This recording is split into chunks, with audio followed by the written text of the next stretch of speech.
আপনার কুরবানি কি আল্লাহর কাছে কবুল হবে নাকি শুধু মাংস খাওয়ার একটা অনুষ্ঠান হয়ে যাবে? আপনি চান প্রতিটি লোমের বিনিময়ে আলাদা সওয়াব পেতে, গুনাহ মাফ হতে এবং আল্লাহর নৈকট্য লাভ করতে? এই ভিডিওটি শেষ পর্যন্ত দেখুন। প্রিয় ভাই ও বোনেরা, আসসালামু আলাইকুম ওয়া রাহমাতুল্লাহি ওয়া বারাকাতুহু। আজকের এই ভিডিওতে আমরা কুরবানি সম্পর্কে একটি সম্পূর্ণ গাইডলাইন তুলে ধরব ইনশাআল্লাহ। এই ভিডিওতে থাকছে কুরবানির ইতিহাস ও গুরুত্ব, কুরবানি কাদের উপর ওয়াজিব, পশু নির্বাচনের সম্পূর্ণ শর্ত ও নিষিদ্ধ ত্রুটিসমূহ, কুরবানির সময়সীমা, জবাহের সুন্নাহ পদ্ধতি ও দোয়া, মাংস বন্টন ও চামড়ার বিধান, অনলাইন কুরবানির হুকুম, সাধারণ ভুলসমূহ এবং তাদের সমাধান, যারা কুরবানি দিতে পারবেন না তাদের জন্য বিকল্প, কুরবানি আদায়ের পর করণীয় ও দোয়া, কুরবানির অসীম ফজিলত ও সওয়াব। এই ভিডিওটি দেখার পর ইনশাআল্লাহ আপনার কুরবানির কোনো ব্যাপারে আর সন্দেহ থাকবে না। চলুন শুরু করি। বিসমিল্লাহির রহমানির রহিম। আজ থেকে হাজার হাজার বছর আগের কথা। হজরত ইব্রাহিম আলাইহিসসালামকে আল্লাহ তাআলা বৃদ্ধ বয়সে একমাত্র সন্তান দান করেছিলেন, হজরত ইসমাইল আলাইহিসসালাম। এই সন্তান ছিল তার চোখের আলো, হৃদয়ের টুকরো। একদিন আল্লাহ তাআলা তাকে স্বপ্নের মাধ্যমে আদেশ করলেন তার এই একমাত্র প্রিয় পুত্রকে আল্লাহর উদ্দেশ্যে কুরবানি করতে হবে। হজরত ইব্রাহিম আলাইহিসসালাম কোনো দ্বিধা না করে তার প্রিয় সন্তানকে ডেকে বললেন, হে আমার প্রিয় বৎস, আমি স্বপ্নে দেখেছি যে আমি তোমাকে আল্লাহর রাস্তায় কুরবানি করছি। এখন তোমার অভিমত কি? ছোট্ট ইসমাইল আলাইহিসসালাম অত্যন্ত শান্ত ও দৃঢ় কণ্ঠে বললেন, হে আমার আব্বাজান, আল্লাহ যা আদেশ করেছেন তা পালন করুন। ইনশাআল্লাহ আপনি আমাকে ধৈর্যশীলদের মধ্যে পাবেন। এরপর হজরত ইব্রাহিম আলাইহিসসালাম তার প্রিয় ছেলেকে নিয়ে মক্কা থেকে মিনার পাহাড়ের দিকে রওনা হলেন। হজরত ইসমাইল আলাইহিসসালাম তখন তার মা হজরত হাজেরা আলাইহিসসালামের কাছ থেকে বিদায় নিয়ে আব্বার সাথে চললেন। মা হাজেরা জানতেন না যে তার একমাত্র সন্তানকে কুরবানি করতে নিয়ে যাওয়া হচ্ছে।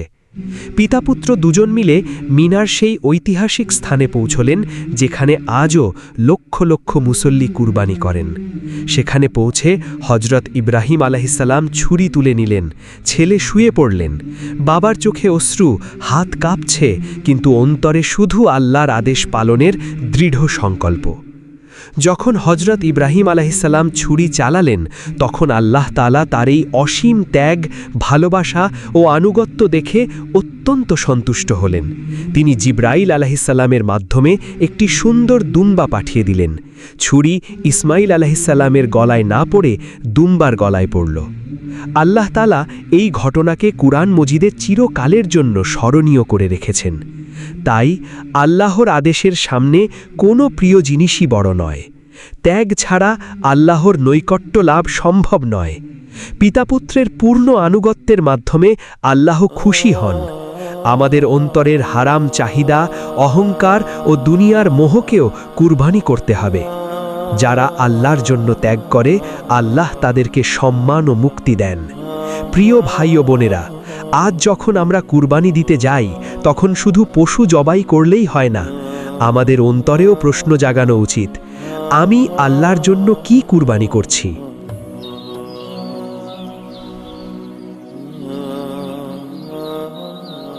ইসলামী শারিয়া অনুসারে কুরবানি যাদের উপর ওয়াজিব হবে তাদের জন্য এটি ছেড়ে দেওয়া জায়েজ নয়। কুরবানি কাদের উপর ওয়াজিব হবে? কুরবানি ওয়াজিব হওয়ার জন্য মূলত দুটি শর্ত পূরণ করতে হয়। 1. মুসলিম হওয়া। 2. নিসাব পরিমাণ সম্পদের মালিক হওয়া। নিসাব কি?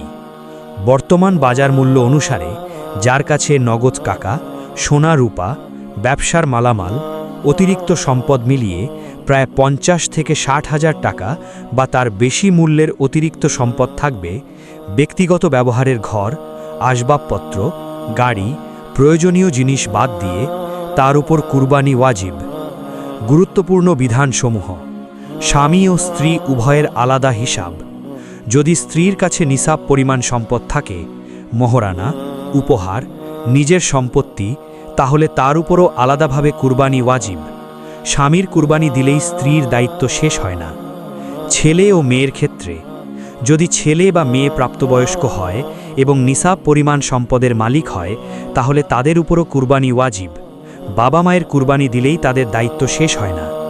বয়স্ক ব্যক্তি যদি তার কাছে নিসাব পরিমাণ সম্পদ থাকে তাহলে তার উপরও কুরবানি ওয়াজিব। মহিলাদের উপরও পুরুষের মতোই কুরবানি ওয়াজিব যদি নিসাব শর্ত পূরণ হয়। সাধারণ ভুল ধারণা, অনেকে মনে করেন শুধু ধনীদের উপর কুরবানি ওয়াজিব। আসলে নিসাব পরিমাণ সম্পদ যার আছে তার উপরই ওয়াজিব, তিনি ধনী হন বা মধ্যবিত্ত। যাদের উপর ওয়াজিব নয়, যাদের কাছে নিসাব পরিমাণ অতিরিক্ত সম্পদ নেই, তাদের উপর কুরবানি ওয়াজিব নয়, তবে তারা সাধ্য অনুসারে নফল কুরবানি দিতে পারবেন এবং এতে অনেক সওয়াব পাবেন। প্রিয় ভাই ও বোনেরা, কুরবানির বিধান জেনে নেওয়ার পর এবার সবচেয়ে গুরুত্বপূর্ণ বিষয়ে আসা যাক। কোন পশু কুরবানির জন্য উপযুক্ত এবং কোন কোন ত্রুটি থাকলে কুরবানি হয় না। কুরবানির পশু কেমন হতে হবে, কোন পশুতে কুরবানি হয় আর কোন ত্রুটি থাকলে কুরবানি হয় না। কুরবানির জন্য উপযুক্ত পশু। কুরবানির জন্য শুধুমাত্র নির্দিষ্ট 4 প্রকার পশু জবাই করা যায়: গরু বা মহিষ, ছাগল, ভেড়া, উট। বয়সের শর্ত, এটা খুব গুরুত্বপূর্ণ। গরু বা মহিষ কমপক্ষে 2 বছর বয়স হতে হবে। ছাগল কমপক্ষে 1 বছর বয়স হতে হবে। ভেড়া কমপক্ষে 1 বছর, কিছু মতে 6 মাস হলেও হয়। উট কমপক্ষে 5 বছর বয়স হতে হবে। পশুর শারীরিক অবস্থা যেমন হতে হবে, পশু অবশ্যই সুস্থ, সবল ও সুন্দর হতে হবে। চোখ, কান, লেজ, পা সব কিছু স্বাভাবিক হতে হবে। পশু যেন রোগাক্রান্ত না হয়, অতিরিক্ত মোটা বা অতিরিক্ত রোগা না হওয়া উত্তম। নিষিদ্ধ ত্রুটিসমূহ, যে ত্রুটি থাকলে কুরবানি হয় না বা মাকরুহ হয়। কুরবানি একেবারে হয় না, অপূর্ণ। অন্ধ বা এক চোখ কানা, একেবারে কান কাটা বা শিং একেবারে ভাঙা, জন্মগতভাবে লেজ কাটা, দাঁত একেবারে পড়ে গেছে বা না আছে, অতিরিক্ত রোগাক্রান্ত ও দুর্বল, চলতে পারে না। কুরবানি মাকরুহ, অপছন্দনীয়, সওয়াব কম হয়। শিং একদিকে ভাঙা, কানের কিছু অংশ কাটা, লেজের কিছু অংশ কাটা, খোঁড়া, 3 পায়ে চলতে পারে কিন্তু চতুর্থ পা মাটিতে ফেলতে পারে না। পশুর শরীরে বড় ক্ষত বা ঘা। উত্তম পশু নির্বাচনের টিপস: যত সুন্দর ও স্বাস্থ্যবান পশু হবে আল্লাহর কাছে তত বেশি প্রিয় হবে। সাদা রঙের পশু উত্তম বলা হয়েছে। পুরুষ পশু নেওয়া উত্তম, তবে ছাগলের ক্ষেত্রে মাদিও চলবে। প্রিয় ভাই ও বোনেরা, পশু কেনার সময় শুধু দাম দেখবেন না, আল্লাহর জন্য যে পশু কুরবানি করবেন সেটা যেন ত্রুটিমুক্ত হয়, এটা খুব জরুরি।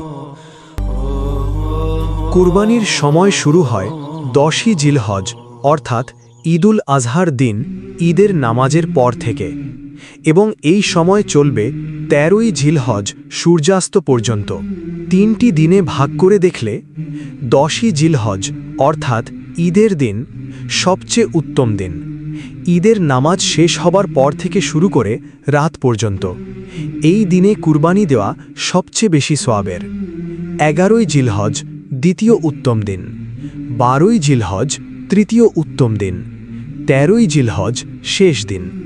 এই দিন সূর্যাস্তের আগ পর্যন্ত কুরবানি করা যাবে। সূর্য ডোবার পর আর কুরবানি করা যাবে না। গুরুত্বপূর্ণ সতর্কতা: ঈদের দিন নামাজের আগে কুরবানি করা যাবে না।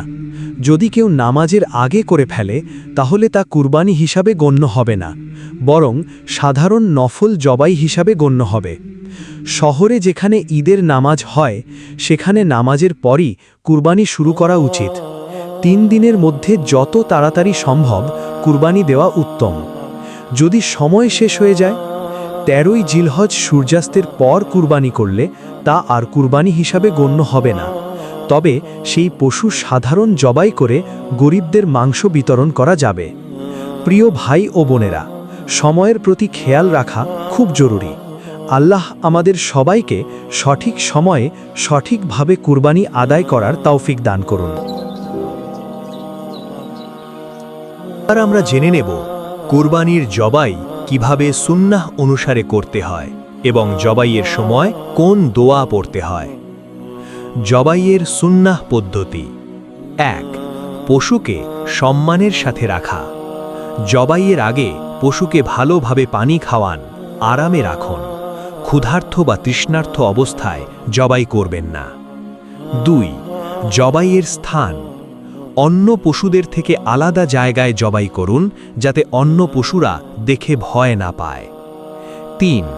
জবাইয়ের সময় পশুকে ডান পাশে শুইয়ে মাথা কিবলার দিকে রেখে জবাই করা সুন্নাহ। ৪. ছুরি ধারালো রাখা।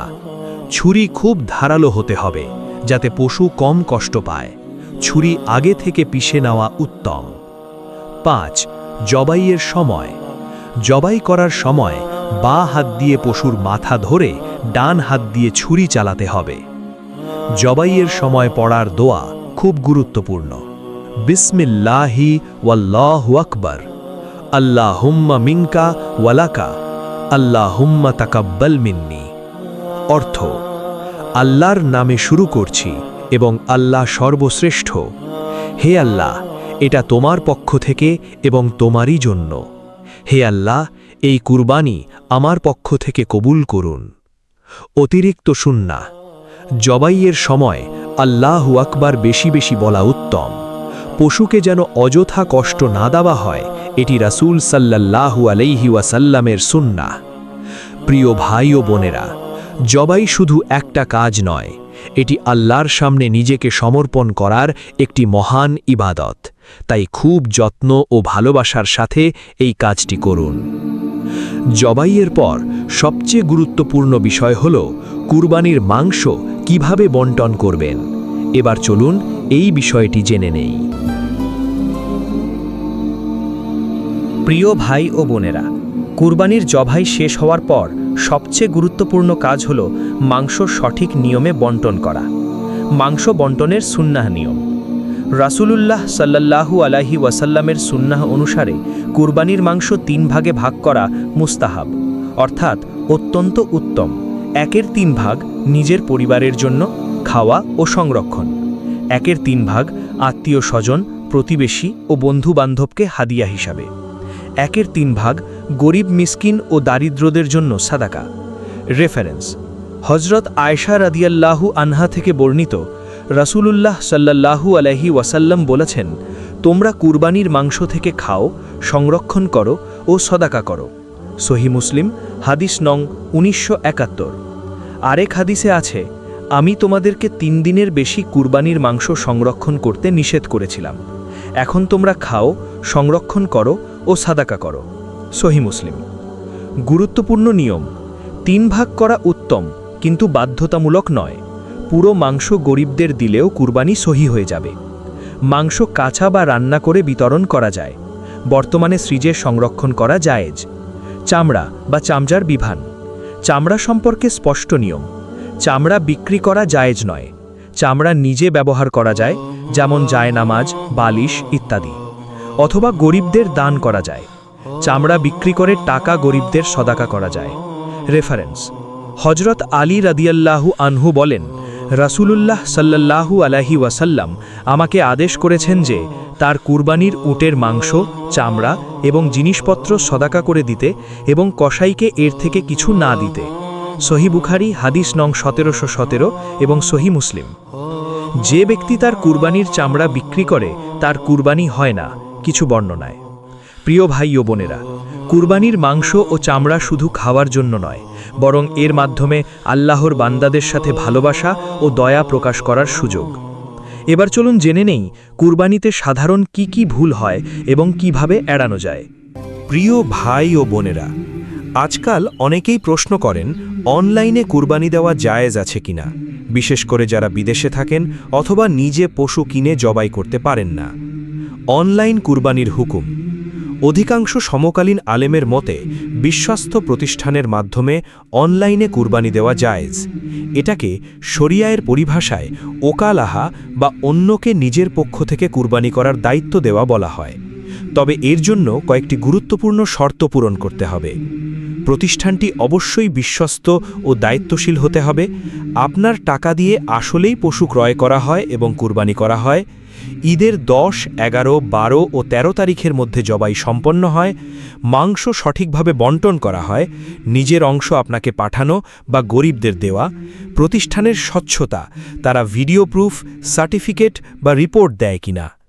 যদি শর্ত পূরণ না হয়, যদি প্রতিষ্ঠান টাকা নিয়ে পশু না কিনে বা সময় মতো জবাই না করে, তাহলে আপনার কুরবানি সঠিকভাবে আদায় হয়নি বলে গণ্য হতে পারে।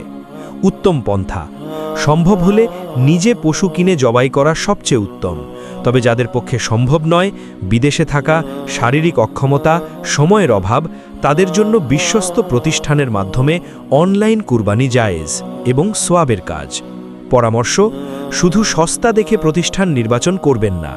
যেসব প্রতিষ্ঠান দীর্ঘদিন ধরে কাজ করছে এবং স্বচ্ছতা বজায় রাখে, তাদের বেছে নিন। কুরবানির আগে প্রতিষ্ঠানের সাথে বিস্তারিত কথা বলে নিন। প্রিয় ভাই ও বোনেরা, আল্লাহ আমাদের সবার কুরবানি কবুল করুন এবং সঠিক নিয়মে আদায় করার তৌফিক দান করুন। এবার চলুন জেনে নেই কুরবানিতে সাধারণ কি ভুল হয় এবং কিভাবে সেগুলো এড়ানো যায়।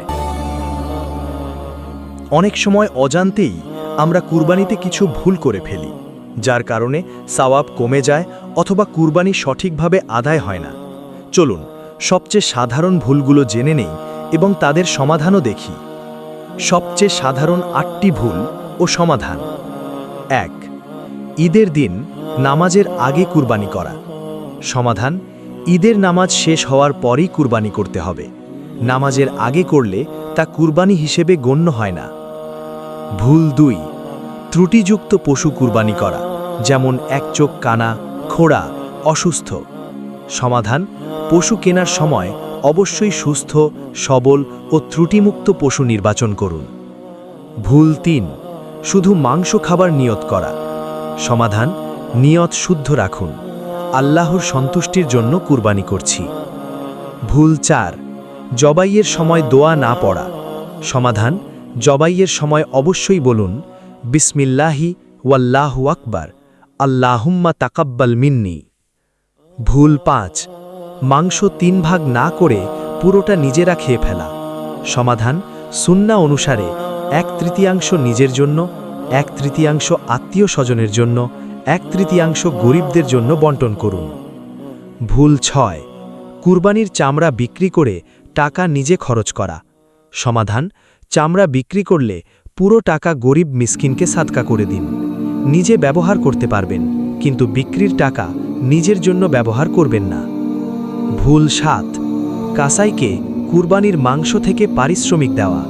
সমাধান: কাসাইয়ের পারিশ্রমিক আলাদা টাকা থেকে দিন, কুরবানির মাংস থেকে নয়। ভুল 8. 13ই জিলহাজ সূর্যাস্তের পর কুরবানি করা। সমাধান: 13ই জিলহাজ সূর্য ডোবার আগেই কুরবানি সম্পন্ন করুন। অতিরিক্ত গুরুত্বপূর্ণ কথা: যারা নিসাব পরিমাণ সম্পদের মালিক, তাদের ওপর কুরবানি ওয়াজিব। অনেকেই এমন আছেন যাদের উপর কুরবানি ওয়াজিব নয় কিংবা আর্থিক সামর্থ্য নেই। তাদের জন্য কি কোনো সওয়াবের দরজা বন্ধ? না, আল্লাহ কারো উপর বোঝা চাপান না। যারা কুরবানি দিতে পারেন না, তাদের জন্য অনেকগুলো বিকল্প রয়েছে, যার মাধ্যমে তারা কুরবানির সওয়াব পেতে পারেন ইনশাআল্লাহ। বিকল্প উপায়সমূহ: 1. সাদাকা করে দেওয়া। যতটুকু সামর্থ্য আছে ততটুকু দিয়ে গরিব মিসকিনদের মাংস কিনে বিতরণ করুন, এতে কুরবানির সওয়াব পাওয়া যায়। 2. অন্যের কুরবানিতে অংশীদার হওয়া। 7 জন মিলে একটি গরু কুরবানি করতে পারেন। যাদের সামর্থ্য কম, তারা ছোট অংশ দিয়েও শরিক হতে পারেন। 3. নফল কুরবানি। যদি নিসাব পরিমাণ সম্পদ না থাকে, তবুও নফল কুরবানি দিতে পারেন, আল্লাহ এতে খুব খুশি হন। 4. গরিবদের খাবার খাওয়ানো বা খাদ্য সামগ্রী বিতরণ করা। 5. টাকা দিয়ে অন্য কোনো বিশ্বস্ত প্রতিষ্ঠানকে কুরবানি করিয়ে দেওয়া। যারা খুবই অসমর্থ, তারা টাকা দিয়ে অন্যত্র কুরবানি করিয়ে দিতে পারেন। সবচেয়ে গুরুত্বপূর্ণ কথা, রাসূলুল্লাহ সাল্লাল্লাহু আলাইহি ওয়াসাল্লাম বলেছেন, সাদাকা দুঃখ কষ্ট দূর করে এবং আয়ু বাড়িয়ে দেয়। সুনানে তিরমিজি। যে ব্যক্তি সত্যিকারের নিয়ত করে আল্লাহর রাস্তায় খরচ করে, আল্লাহ তার সামর্থ্য অনুসারে সওয়াব দেন। কুরবানি না দিতে পারলে মন খারাপ করবেন না, আল্লাহ তো শুধু আমাদের সামর্থ্য আর নিয়ত দেখেন। দোয়া: হে আল্লাহ, যাদের সামর্থ্য নেই তাদের অন্তরের নিয়ত কবুল করুন, যাদের সামর্থ্য আছে তাদের কুরবানি কবুল করুন। আমাদের সবাইকে ত্যাগের মানসিকতা দান করুন। আমিন। প্রিয় ভাই ও বোনেরা, কুরবানি আসলে শুধু পশু জবাই নয়, এটি ত্যাগ, আনুগত্য ও দয়ার নাম। আল্লাহ আমাদের সবার থেকে কবুল করুন। প্রিয় ভাই ও বোনেরা, কুরবানির জবাই সফলভাবে সম্পন্ন হয়েছে। এখন কি করবেন? শুধু মাংস খাওয়ার শেষ না, কুরবানির পরেও কিছু গুরুত্বপূর্ণ কাজ ও দোয়া রয়েছে। কুরবানির পর করণীয় সমূহ: ১. আল্লাহর শুকরিয়া আদায় করা। কুরবানি সম্পন্ন হওয়ার সাথে সাথে আল্লাহর কাছে শুকরিয়া প্রকাশ করুন। ২. মাংস বন্টন। যত তাড়াতাড়ি সম্ভব মাংস ৩ ভাগ করে বিতরণ শুরু করুন। গরিব মিসকিনদের অগ্রাধিকার দিন। ৩. পরিবারের সাথে মাংস খান। পরিবারের সদস্যদের নিয়ে কুরবানির মাংস খান, এতে বরকত আসে। ৪. তাকবীর পড়া। কুরবানির দিন থেকে ১৩ই জিলহজ পর্যন্ত প্রত্যেক ফরজ নামাজের পর তাকবীর পড়ুন। কুরবানির পর পড়ার দোয়া: আলহামদুলিল্লাহিল্লাযী আত'আমানা ওয়া সাকানা ওয়া জাআলানা মিনাল মুসলিমিন। আল্লাহুম্মা তাকাব্বাল মিন্নি কামা তাকাব্বালতা মিন খলিলিকা ইব্রাহিম ওয়া হাবিবিকা মুহাম্মাদিন সাল্লাল্লাহু আলাইহি ওয়াসাল্লাম। অর্থ: সকল প্রশংসা আল্লাহর, যিনি আমাদের খাওয়ালেন, পান করালেন এবং আমাদেরকে মুসলিম বানিয়েছেন। হে আল্লাহ, আমার এই কুরবানি কবুল করুন, যেভাবে তুমি তোমার খলিল ইব্রাহিম এবং তোমার হাবিব মুহাম্মদ সাল্লাল্লাহু আলাইহি ওয়াসাল্লামের কুরবানি কবুল করেছিলে। অতিরিক্ত দোয়া: কুরবানির পর বেশি বেশি ইস্তেগফার পড়ুন এবং বলুন, আল্লাহুম্মা তাকাব্বাল মিন্নি ওয়া মিন আহলি। হে আল্লাহ, আমার ও আমার পরিবারের পক্ষ থেকে কবুল করুন। প্রিয় ভাই ও বোনেরা, কুরবানি শেষ হওয়ার পরও অন্তরে ত্যাগের অনুভূতি বজায় রাখুন। আল্লাহ যেন আমাদের সবার কুরবানি কবুল করেন এবং এর বরকতে আমাদের জীবনকে কল্যাণময় করেন। আমিন। প্রিয় ভাই ও বোনেরা, তো এতক্ষণ আমরা কুরবানির নিয়মকানুন জেনেছি। এবার জেনে নিই কুরবানির অসীম ফজিলত ও সব কত বড়। কুরবানির ফজিলত: রাসূলুল্লাহ সাল্লাল্লাহু আলাইহি ওয়াসাল্লাম বলেছেন, কুরবানির দিনে আল্লাহ তাআলার কাছে সবচেয়ে প্রিয় আমল হল রক্ত প্রবাহিত করা, অর্থাৎ কুরবানি করা। নিশ্চয়ই কুরবানির পশুর প্রতিটি লোমের বিনিময়ে একটি করে সওয়াব পাওয়া যায়। সুনানে ইবনে মাজাহ, হাদিস 3126, সহিহ। অর্থাৎ পশুর শরীরে যতগুলো লোম আছে, প্রতিটি লোমের বিনিময়ে আল্লাহ একটি করে নেকি দান করেন। আরও কয়েকটি মহান ফজিলত: কুরবানি আল্লাহর নৈকট্য লাভের অন্যতম শ্রেষ্ঠ মাধ্যম। এটি গুনাহ মাফ করার কারণ হয়, জাহান্নাম থেকে রক্ষা পাওয়ার অন্যতম উপায়। কুরবানির দিন আল্লাহ তার বান্দাদের প্রতি সবচেয়ে বেশি সন্তুষ্ট হন। কুরবানি দাতার জন্য কিয়ামতের দিন বিশেষ সম্মান ও ছায়া প্রাপ্তি। রাসূলুল্লাহ সাল্লাল্লাহু আলাইহি ওয়াসাল্লাম আরও বলেছেন, যে ব্যক্তি সামর্থ্য থাকা সত্ত্বেও কুরবানি করে না, সে যেন আমাদের ঈদগাহের কাছেও না আসে। সুনানে ইবনে মাজাহ। এই হাদিস থেকে বোঝা যায়, যাদের উপর কুরবানি ওয়াজিব, তাদের জন্য এটি কতটা গুরুত্বপূর্ণ। সবচেয়ে বড় কথা, কুরবানি শুধু পশু জবাই নয়, এটি ত্যাগের নাম। এটি আমাদের শেখায় যে আল্লাহর জন্য আমরা যা কিছু ভালোবাসি তা ছেড়ে দিতে প্রস্তুত। এটি হযরত ইব্রাহিম আলাইহিস সালামের সেই মহান আনুগত্যেরই প্রতিফলন। প্রিয় ভাই ও বোনেরা, এই কুরবানির ঈদে আসুন আমরা শুধু পশু কুরবানি না করি, বরং আমাদের অন্তরের হিংসা, অহংকার, হারাম উপার্জন এবং দুনিয়ার অতিরিক্ত ভালোবাসাকেও কুরবানি করি। আল্লাহ যেন আমাদের সবার কুরবানি কবুল করেন, আমাদের গুনাহ মাফ করেন এবং জান্নাতুল ফিরদাউসে স্থান দান করেন। আমিন।